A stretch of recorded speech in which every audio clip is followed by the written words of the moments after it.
Hello guys, तो हम आज स्टार्ट करते हैं पांडुवंश या सोमवंश के बारे में, जो कि सीजीपीएससी और एसीएफ के लिए आपका आने वाला है। बहुत ही इंपॉर्टेंट है और सीजी व्यापम में भी ये काम आता है। ठीक है, तो सीजी व्यापम में भी ये काम आता है, चाहे पटवारी हो, आरआई हो, किसी भी एग्ज़ाम में। ठीक है, तो सबसे पहले हम बात करते हैं पांडुवंशियों ने कैसे इसकी स्थापना की थी पांडुवंश की। तो पांडुवंशियों ने जो है सरभपुरी जो राजा थे उनको हरा दिया था और फिर वहाँ पे अपनी राजधानी बनाई थी श्रीपुर को, जो कि आज का सिरपुर है, जहाँ पे लक्ष्मण मंदिर है। ठीक है, उसको अपनी राजधानी बनाई थी और ये शताब्दी था 6वीं से 7वीं शताब्दी। ठीक है, और दक्षिण कौशल के बहुत बड़े क्षेत्र में ये लोग शासन करते थे। वो जो क्षेत्र था वो महासमुंद और आसपास का जो क्षेत्र था वो क्षेत्र था। ठीक है, जो इसके जो प्रमुख शासक हुए वो थे उदयन, और उदयन को ही आदि पुरुष कहा जाता है। ये प्रश्न बहुत इंपॉर्टेंट हो जाता है, क्योंकि ये प्रश्न बार बार आता है कि पांडुवंश का आदि पुरुष कौन है, तो उदयन है। ठीक है, इसके संस्थापक थे। ठीक है, वास्तविक संस्थापक अभी इंद्रबल हैं, लेकिन जो शुरू में थे इंद्रबल के पिता वो उदयन थे। ठीक है, इनकी जो राजधानी है श्रीपुर या सिरपुर, मैं यहाँ पे बता ही चुका हूँ आपको।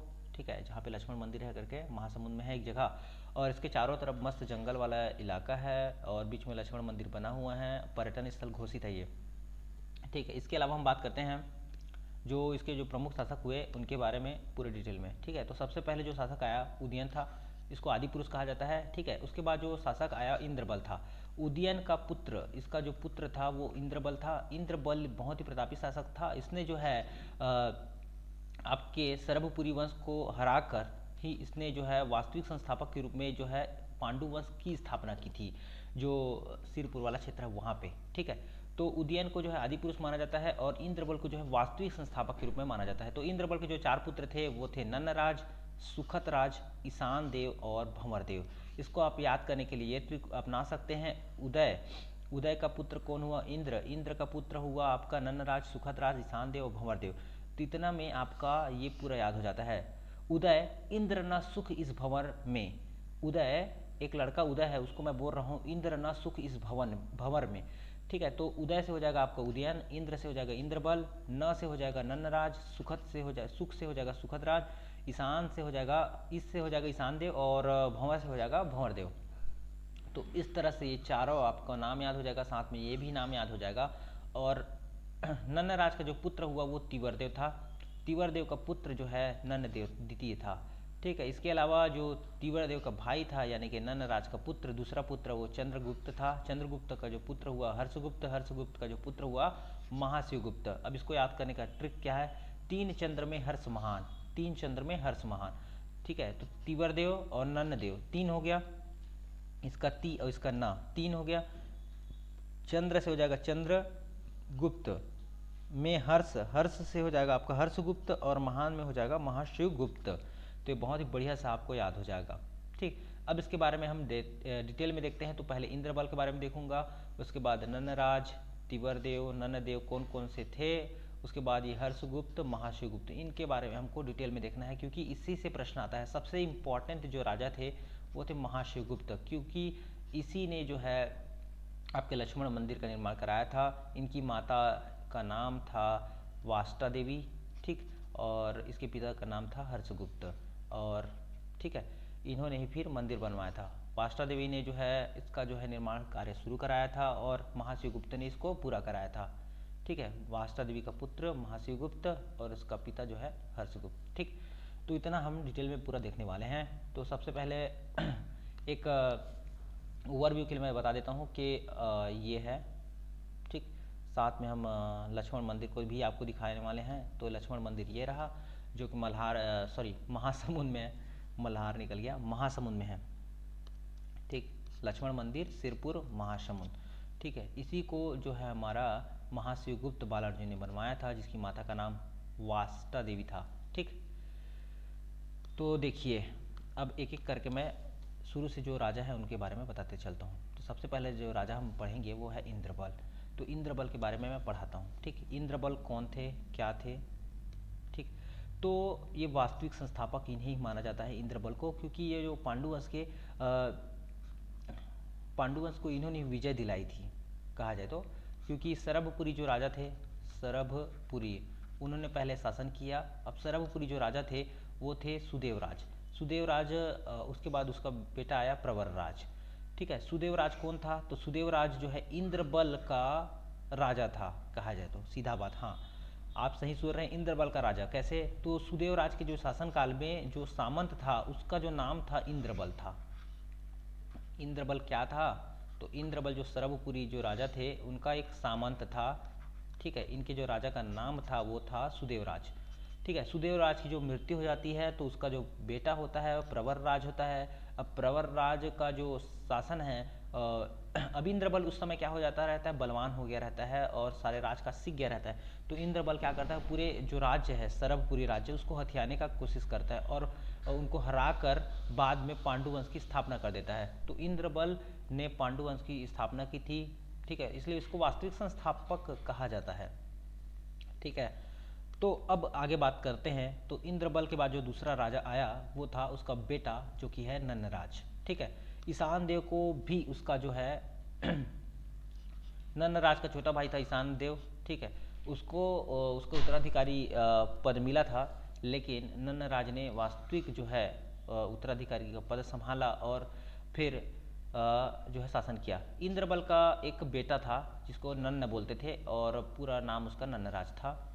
राजा नन्न बहुत ही वीर पराक्रमी था। ठीक है, राजा ने अपने राज्य को खूब विस्तार किया और राजा नन्न का छोटा भाई था ईशान देव। जैसा कि मैं इस स्लाइड में बता ही चुका हूँ आपको कि ये चार भाई थे। ठीक है, इंद्रबल के जो चार बेटे थे वो चारों भाई थे। नन्नराज भाई था उसका, सुखदराज उसका भाई, ईशान देव उसका भाई भंवर देव। तो ये नन्नराज का छोटा भाई यहाँ पे ईशान देव करके मैंने बताया अभी। ठीक है, तो नन्नराज जो है उसने ये वीर था, बहुत ही प्रतापी शासक था और इसने जो है राज्य का खूब विस्तार किया। अब उसका जो बेटा है अगला वो था तीवरदेव। तीवरदेव तीवरदेव भी शासन किया कुछ समय बाद। वो उसकी मृत्यु के पश्चात उसका जो बेटा है वो नंददेव द्वितीय बना अगला शासक। नंददेव द्वितीय भी ज़्यादा दिनों तक जीवित नहीं रह सका, इसलिए उसके चाचा को उसकी गद्दी संभालना पड़ा जो कि चंद्रगुप्त था। चंद्रगुप्त ने बहुत दिनों तक शासन किया। उसके बाद जो उसका बेटा आया हर्षगुप्त। ठीक है, हर्षगुप्त का जो विवाह हुआ वास्ता देवी से हो गया। अब यहाँ पे उसका पत्नी का नाम इसलिए याद रखना जरूरी है क्योंकि इसी ने जो है लक्ष्मण मंदिर का निर्माण कराया था। बार बार बता रहा हूँ, ये बहुत इंपॉर्टेंट हो जाता है। हर्षगुप्त, उसकी पत्नी वास्ता देवी और उसका जो बेटा था वो है महाशिवगुप्त। ठीक है, अब ये हर्षगुप्त ज़्यादा दिनों तक जिंदा नहीं रह पाता है, तो उसकी जो पत्नी है वो राजकाज देखती है और उसका जो पुत्र रहता है महाशिवगुप्त, बहुत ही कम उम्र में उसको गद्दी मिल जाता है, समझ जाइए। ठीक है, तो महाशिवगुप्त ने फिर लक्ष्मण मंदिर के कार्य जो है पूरी कराया था। ठीक है, वास्ता देवी ने चालू कराया था और पूर्ण किसने कराया? महाशिवगुप्त ने। ठीक, अब इसके बारे में बता देता हूँ तीवरदेव और नन्नदेव के बारे में थोड़ा सा। ठीक, तो ये है तीवरदेव। तीवरदेव ने क्या की उपाधि धारण की थी, ऐसा करके क्वेश्चन पूछा जाता है। तो इसने जो है सकल कोसलाधिपति की उपाधि धारण की थी। ठीक है, तीवरदेव क्या थे? वीर थे और इस वंश की स्थिति और मजबूत किया इसने। ठीक है, जो पांडु वंश है उसकी स्थिति को और मजबूत करने वाला शासक तीवरदेव था, इसलिए इसको जो है महाशिव तीवरदेव कहा जाता था, महाशिव तीवरदेव। ठीक, और कोसलाधिपति की उपाधि इसने धारण की थी। यहाँ पे सकल कोसलाधिपति दिख रहा है, यहाँ पे कोसलाधिपति, दोनों का मतलब एक ही है, कोसलाधिपति कह लो या सकल कोसलाधिपति कह लो। ठीक है, क्योंकि उन्होंने कोसल, उत्कल और दूसरे और भी मंडलों पर अपना अधिकार कर लिया था। इसने ना केवल कौशल यानी छत्तीसगढ़ बल्कि उत्कल वाला क्षेत्र, उड़ीसा वाला क्षेत्र और कई राज्यों में जो मंडल थे उनको भी थोड़ा थोड़ा अपना अधिकार जमा लिया था वहाँ पे। ठीक है, राजिम और बलौदा वाला क्षेत्र है वहाँ पे उनको उनके जो ताम्रपत्र है वो मिले हैं। ठीक है, जिससे पता चलता है कि महाशिव तीवरदेव कितने पराक्रमी थे। मतलब जो यहाँ पे जो ताम्रपत्र मिले हैं उसमें ये लिखा हुआ है, जो राजिम और बलौदा में मिला है उसमें ये लिखा हुआ है कि ये बहुत ही पराक्रमी राजा थे तीवरदेव करके। ठीक है, उसका जो पुत्र हुआ तीवरदेव का वो था नन्नदेव द्वितीय। ठीक है, नन्नदेव द्वितीय भी कोसला मंडलाधिपति की उपाधि धारण करता है और इसका जो ताम्रपत्र मिला है अंडभार। ठीक है, अंडभार जांजगीर जो चांपा जिला है वहाँ पे है। महाशिव तीवरदेव का बेटा महात्र उसके बाद राजा हुआ। ये जो तीवरदेव है महाशिव तीवरदेव, उसका जो बेटा है महात्र, इसी को बोल रहे हैं हम लोग नंददेव को ही महात्र बोल रहे हैं, ठीक है। तो नंददेव ये कह लो या महात्र बोल, एक ही मतलब है, ठीक है। वे बहुत ही कम समय के लिए राजा बने और उनकी कोई संतान नहीं थी, नंददेव का कोई संतान नहीं था। तो इसके जो चाचा थे, जिनका नाम मैंने बता दिया है आपको, चंद्रदेव, ठीक है, चंद्रगुप्त, ठीक, चंद्रदेव या चंद्रगुप्त, कभी कभी देव भी बोल दिया जाता है, कभी कभी गुप्त भी बोल दिया जाता है, लेकिन आप याद रखना चंद्रगुप्त, ठीक है। चंद्रगुप्त ये दूसरे वाला चंद्रगुप्त नहीं है, ये पांडु वंश वाला चंद्रगुप्त है। चंद्रगुप्त जो गुप्त वंश का है वो अलग है, ठीक है ना। तो चंद्रगुप्त याद रखेंगे आप, ठीक है। इसका चाचा था नन्नदेव का। चंद्रगुप्त शासन करता है। चंद्रगुप्त के मृत्यु के पश्चात उसका जो बेटा है हर्षगुप्त, वो शासन करने लगता है। अब इसका विवाह जो है वाष्टा देवी से हो जाता है। मैं पहले बता चुका हूँ वाष्टा देवी और हर्षगुप्त के बारे में, ठीक है। अब हर्षगुप्त के शासन के बाद उसका जो बेटा आता है महाशिवगुप्त, इसके बारे में थोड़ा सा देख लेते हैं हम लोग। ये देखिए, तो चंद्रगुप्त को कौन पुत्र हुआ? हर्षगुप्त। ये हर्षगुप्त जो है, हर्षगुप्त का विवाह मगध की मौखरी राजा सूर्यवर्मा की पुत्री, जिसका नाम था वाष्टा देवी, इनसे हुआ। हर्षगुप्त की मृत्यु के बाद महारानी वाष्टा ने पति की स्मृति में 600 ईस्वी में लक्ष्मण मंदिर का निर्माण करवाया था, ठीक है। और ये एक विष्णु मंदिर है। लक्ष्मण मंदिर कौन सा मंदिर है करके भी पूछा जाता है, भगवान शिव का, भगवान विष्णु का, भगवान लक्ष्मी का और भगवान वरुण का, इस तरह से ऑप्शन दे देगा आप, तो आपको लगाना पड़ेगा भगवान विष्णु, ठीक है। उस काल की वास्तुकला का श्रेष्ठ उदाहरण है, वाकई में श्रेष्ठ उदाहरण है। जब आप जाएंगे महासमुंद तो वहाँ पे आप देखना सिरपुर में काफ़ी खूबसूरत मंदिर है, ठीक है। वाष्टा देवी का जो पुत्र था महाशिवगुप्त, जिसको बालार्जुन कहते थे, क्या कहते थे? बालार्जुन, क्योंकि ये जो वीर पराक्रमी था वो अर्जुन के समान बहुत ही शक्तिशाली था, और जो तीर विद्या था यानी कि धनुष विद्या में ये बहुत ही निपुण था, ठीक है, महाशिवगुप्त, इसीलिए इसको बालार्जुन भी कहते थे, ठीक है। लगभग इसने 60 वर्षों तक फिर इस क्षेत्र में शासन किया। कौन से क्षेत्र में? सिरपुर, छत्तीसगढ़ का सिरपुर कहाँ पे है भैया? महासमुंद जिले में है, वहाँ पे इसने शासन किया था।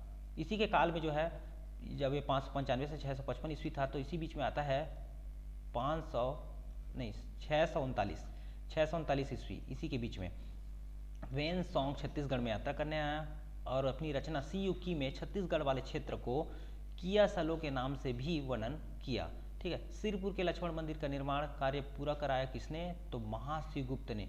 इसके प्रश्न पूछा जाता है कि किसने निर्माण कार्य पूरा कराया? ऑप्शन में देगा वाष्टा देवी, महाशिवगुप्त, तो आपको महाशिवगुप्त लगाना है क्योंकि इसने निर्माण कार्य पूरा कराया है। चालू किसने कराया है? तो वाष्टा देवी ने कराया है, ठीक है, तो जो इसकी माता थी। अब महाशिवगुप्त ने 27 ताम्रपत्र कहाँ पे लिखे थे? सिरपुर में। और वहीं से जब खुदाई के दौरान या फिर जो पुरातत्वविद है उनके द्वारा जो खोजा गया 27 ताम्रपत्र, महाशिवगुप्त के 27 ताम्रपत्र सिरपुर से मिले हैं, ठीक है। तो 27 ताम्रपत्र बहुत ज़्यादा होता है, ठीक है। एक आध पन्ना मिल जाए जो पुराने प्राचीन है तो उससे भी पूरा इतिहास का पता लगाया जा सकता है। यहाँ पे तो 27 पन्ने मिले हैं, तो उनका पूरा वंश का जो इतिहास हमको पता चल गया, पांडु वंश का। और साथ में ये भी पता चला कि जो पांडु वंश है उनको सोमवंश कहा जाता था। तो उड़ीसा के सोमवंश और कांकेर के सोमवंश और आपके मैकल के सोमवंश इसी के अंतर में आते हैं, ठीक है। तो अब देख लेते हैं सोमवंश कहाँ कहाँ राज किए इन्होंने। तो सोमवंशों ने जो है उड़ीसा वाले क्षेत्रों में राज किया। इसके जो संस्थापक थे शिवगुप्त, ये दूसरे शिवगुप्त है जिन्होंने त्रिलिंगाधिपति की उपाधि धारण की थी और ये उड़ीसा क्षेत्र में शासन करते थे। इन्होंने उद्योग केसरी की भी उपाधि धारण की थी शिवगुप्त ने। और इसके समकालीन थे बाणवंश। बाणवंश के बारे में भी हम आगे देखेंगे। कांकेर के जो सोमवंश थे, कांकेर के जो सोमवंश थे उनका संस्थापक था सिंहराज, ठीक है। और अन्य राजा थे व्याघ्रराज, गोपदेव, कर्णराज, कृष्णराज, सोमदेव। तो आपको केवल नाम याद रखना है इसमें, और किसने त्रिलिंगाधिपति की उपाधि धारण की थी? शिवगुप्त ने, ये सब याद रखना है। कांकेर से भानुदेव का अभिलेख मिला है।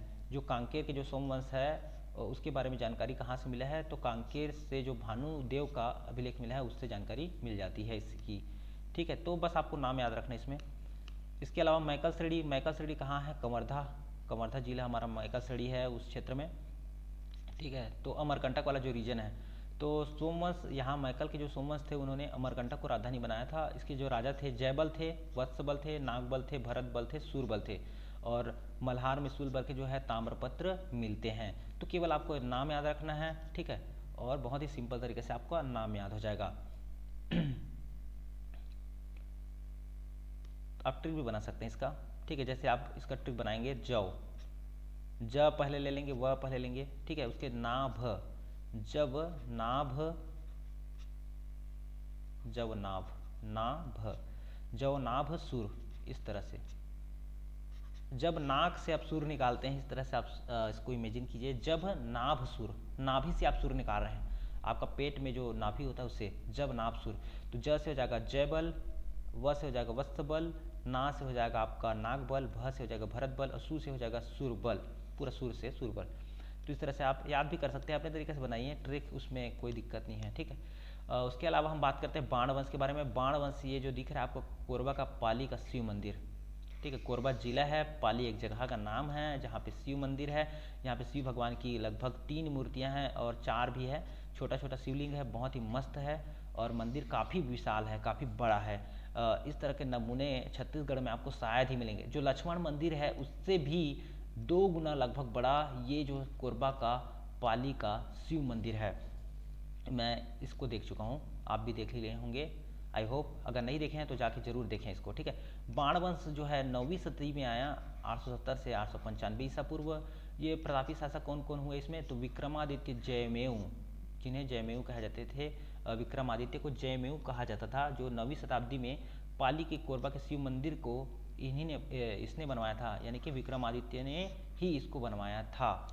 तो आप याद रखेंगे। क्वेश्चन ऐसे आता है कि कोरबा के जो पाली का शिव मंदिर है उसका निर्माण किसने कराया था, तो विक्रमादित्य जयमेव ने करवाया था। कभी कभी आपको डायरेक्ट जयमेव भी दे सकता है, तो आप जयमेव को याद रखेंगे, ठीक है। शंकरगढ़ द्वितीय ने फिर विक्रमादित्य को पराजित कर दिया और फिर पाली में जो है कलचुरी वंश की स्थापना कर दी। जो पाली वाला क्षेत्र है वहाँ पे कलचुरी वंश की स्थापना किसने की थी, तो शंकरगढ़ द्वितीय ने इसने की थी। थैंक्स फॉर वॉचिंग, और इतना आप देख लिए हैं, ठीक है। तो आज के लिए इतना ही हम पढ़ते हैं, ठीक है। इतना हो गया, स्लाइड ख़त्म हो गया और इतना ही हम पढ़ते हैं आज बाणवंश। थैंक्स फॉर वॉचिंग, और इसका आगे हम लेके आएंगे आपके लिए अगला वंश जो रहेगा हमारा कलचुरी वंश, उसके बारे में हम पूरे डिटेल में पढ़ेंगे। तो CGPSC और ACF की तैयारी कर रहे हैं तो बने रहिए मेरे साथ, लाइक करें वीडियो को, शेयर करें।